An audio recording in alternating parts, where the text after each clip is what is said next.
નમસ્કાર મિત્રો, સ્વાગત છે બધા મિત્રોનો મારી યુટ્યુબ ચેનલમાં। હું છું આપનો મિત્ર ભાવિ વઘાસિયા।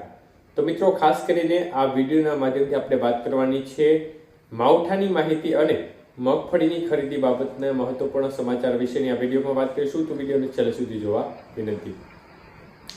તો મિત્રો, ખાસ કરીને માવઠાની માહિતી જોઈએ તે પહેલા મગફળીની ખરીદી બાબતના સમાચાર જોઈએ તો મિત્રો, ખાસ કરીને રાજ્ય સરકાર દ્વારા અત્યાર સુધીમાં રેકોર્ડ બ્રેક મગફળી ખરીદી કરવામાં આવી છે। કારણ કે આ વખતે આપણે જોયું કે મગફળીનું ઉત્પાદન બમ્પર પ્રમાણમાં થયું છે અને બજાર છે તે ખૂબ નીચી હોવાને કારણે ખેડૂતો આ વખતે છે તે ટેકાના ભાવનો સહારો વધુ લીધો હતો અને જેના પરિણામે અત્યાર સુધીની સ્થિતિ જોવા જઈએ તો લગભગ 10 લાખ મેટ્રિક ટન જેટલી મગફળી છે તે ખરીદવામાં આવી છે અને આગામી 8 ફેબ્રુઆરી એટલે કે હવે ટૂંક સમયમાં મગફળીની ખરીદી છે તે પૂર્ણ થઈ જશે। 8 ફેબ્રુઆરી છેલ્લી તારીખ છે અને આ તારીખ સુધીમાં મગફળીની ખરીદી છે તે સરકાર દ્વારા પૂર્ણ કરવામાં આવશે। તો જે પણ ખેડૂત મિત્રોને હજી પણ મગફળી વેચવાની બાકી હોય ટેકાના ભાવે તે મિત્રો ચોક્કસપણે તેમનું રજીસ્ટ્રેશન કરાવેલું હોય તો ચોક્કસપણે રજીસ્ટ્રેશન કરાવેલું હોય તો વેચી નાખવી, કારણ કે 8 તારીખ છે તે છેલ્લી તારીખ છે મગફળી વેચવા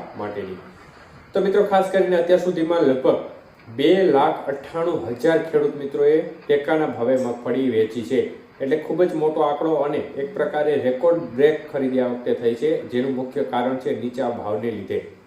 તો આ પ્રકારની સ્થિતિ જોવા મળી રહી છે અને હાલની સ્થિતિ પ્રમાણે માવઠાની શક્યતાઓ કેવી રહેશે તે વિશેની વાત કરીએ તો મિત્રો, ખાસ કરીને આપણે અગાઉ કહ્યું તેમ માવઠાનું જોખમ લગભગ ઘણા ખરા વિસ્તારોમાં ટળી ગયું છે, પરંતુ આ જે તારીખ છે મતલબ કે 3-4 તારીખ આજુબાજુથી માવઠાની જે સંભાવના હતી તો તે તારીખોમાં અમુક વિસ્તારમાં વાદળછાયું વાતાવરણ જોવા મળે, અમુક વિસ્તારમાં ઘાટા વાદળોનું પ્રમાણ જોવા મળે, તો સીમિત વિસ્તારમાં ક્યાંક સામાન્ય છાંટાછૂટીને બાદ કરતાં જે માવઠાનું મોટું જોખમ હતું તે ટળી ગયું છે। ખાસ કોઈ મોટું જોખમ દેખાતું નથી, પરંતુ અમુક વિસ્તારમાં ભેજનું પ્રમાણ થોડું વધે આ તારીખોમાં અને આ સંજોગોમાં ખાસ કરીને માવઠાની સંભાવના ઓછી છે, પરંતુ ઘાટા વાદળોનું પ્રમાણ જે વિસ્તારમાં જોવા મળે ત્યાં સામાન્ય છાંટાછૂટી અમુક ખૂબ સીમિત એવા વિસ્તાર હોય જ્યાં જોવા મળે।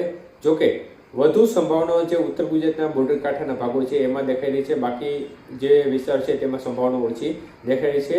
એટલે ખેડૂત મિત્રોએ અત્યારે જે પિયત આપવાનું હોય, જીરું છે અથવા તો ઘઉંના પાક છે, આ પાકોમાં પિયત આપવાનું હોય તો થોડી સાવચેતી રાખવી, કારણ કે વાદળછાયું વાતાવરણ આ તારીખો દરમિયાન અમુક વિસ્તારમાં જોવા મળે તેવી સંભાવનાને પગલે જીરુના પાકમાં પણ સુકારાની સમસ્યા આવી શકે છે અને ઘઉંના પાકમાં પણ ઢાળી જવાની સમસ્યાઓને લીધે ખેડૂત મિત્રોએ થોડી સાવચેતી રાખવી।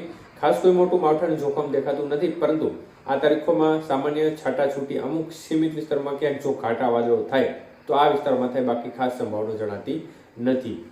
આભાર।